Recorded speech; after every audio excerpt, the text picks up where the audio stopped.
All right. So, what made you want to get into rap? Well, I grew up mixed cultures, you know what I mean? I grew up with country. I grew up with a cowboy stepdad, he didn't really play that rap stuff. He was always putting in our hand, hey, stay away from the rap, stay away from this. And I had an uncle. My grandma was real deep in the music industry, and so I was always around artists. I was around local artists. I got to witness them do really big shows. I seen my grandma and them bring Ludacris out here. I seen them bring Twista, I seen them bring all types of people out here. So I think it was just that naturally being around it, and then being told don't do this thing. I picked up a piece of paper myself and wrote my first rap around 5 years old, 6 years old. I remember performing it at my grandma's birthday party one time, and I remember I ended my rap. It seemed like nobody was really paying attention, so I was just like, bitch, and everybody was like, what the? I ended up getting a whooping and everything, but it's because I wanted people to have some eyes on me, I wanted some people to understand, I'm good at this, so, I don't know, I think I just kind of, when I can and when I want to, I'll get on the mic and go to the booth. This is my natural high right here, working on stuff. What made you want to? Made you get into dirt bikes, motocross? Oh man, I had next door neighbors, Mr. Jason and Trent Petticoat. Shout out to you guys. They were heavy in the street, man. They were heavy out there. Trent was on I think he was riding a dirt bike really young. I remember the neighbors, telling us they were selling the quad, and I remember going to ask my stepdad, like, hey, that's selling the quad, man, can we go get it? And he was like, nah, man, you got horses, you don't need no quad. And, from the ages 5 on up, ever since then, I've always wanted to get into it, and then now as an adult, having kids and both, my boys, and seeing them, taking them out to the desert and having fun, and trying some stuff myself, it influences me to keep on going further and going harder. So I think it was just a matter of always being told no, and always having the drive to do it, knowing I would excel in it. My dad wanted me to play football. I'm sitting here looking at Banshees. My mom was kind of free for all with anything, she just wanted us to be successful. But here I am hanging out with a homeboy who had a YFG 450 himself back in the day, my boy Fabian. That's kind of how I got into riding and everything, just the influence of being around people that did it. I think that, that's truly what inspires me to keep on going today and keep on doing what I do. I go to school for it. I'm around bikes all the time, more Harleys than anything, but I'm around it more often than not. It's just what I love to do, natural. I can wake up and do it. If somebody gave me the opportunity to show them what I got, I'd be able to. What are you going to school for, and what's your plans after? Motorcycle mechanics. After this, everybody wants to open up a shop, and I believe I'll have a shop division, but I want to open up a motorsports complex where people can come and ride. They can rent our quads and rent our stuff and use our courts. They don't really have to go anywhere to use it. They can go and ride as they please, and do what they can afford. They can do it by the hour versus, if they don't have a quad, oh, well, you gotta, you gotta pay $250 and then you gotta pay this much a day, whereas, I can charge you an hourly fee, and then you get your fill, and then you can, leave it with us, and then we have our service division where I'll be running and, the lead of, and have everybody else that's in there doing their thing with me, servicing the quads and everything.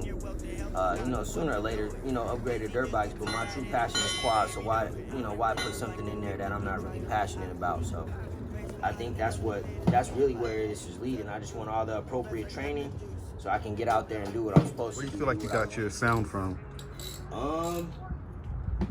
Shoot, man. I got my sound from not wanting to sound like anybody else, Just, I pride myself on having my own style and you know, being the greatest at what I do, I try not to sound, I don't want to sound like nobody else. You know, I want to sound like myself. I want there to be like, there's no other King Royal. You know, I just kind of wanted to have my own distinct sound. I don't really have anybody that I want to sound like. Never really had the drive to want to sound like anybody either. I've always had my own little style of artistry. You know, to where like if somebody tried sounding like me, you can point it out like, man, I know who that sound like, man, right? Instead of having to guess like who someone's trying to sound like, you can kind of like tell like, that ain't you. You know what I mean? I know who that is. Some people sound, some people look like the artist they want to sound like, where you can't tell if they're trying to sound like another person. You know, me, I can tell. You know what I mean? No, definitely. When's the tape dropping? Sometimes I think about tapes and then, I get sidetracked about wanting to go ride. Like I haven't been focusing on putting one out. If I want to, I will, but man, my focus has been so gone from it, that I don't care, I'm thinking I can put one out. I could put a tape out in a week. As much as I was in the booth, I could put a legit tape not sounding like garbage at all. Paid for beats, paid for studio time. My main person, doing everything that she possibly can to making sure this shit is explosive as well. I mean, we can get as knee deep in the game as we want, but I think we choose that. You know what I mean? I haven't really been looking to get signed. If somebody offers, something nice, we'll do it. If not, I'm gonna keep on with this. You know what I mean? One way or another, man, it's a blessing. I think God set it up that way. But tape, I don't know. Got enough material to make a couple tapes. Make a few, right? Probably be platinum if I was in the industry deeper. But honestly, I haven't really had like the desire, like, all right, I'm gonna go put a tape out, right?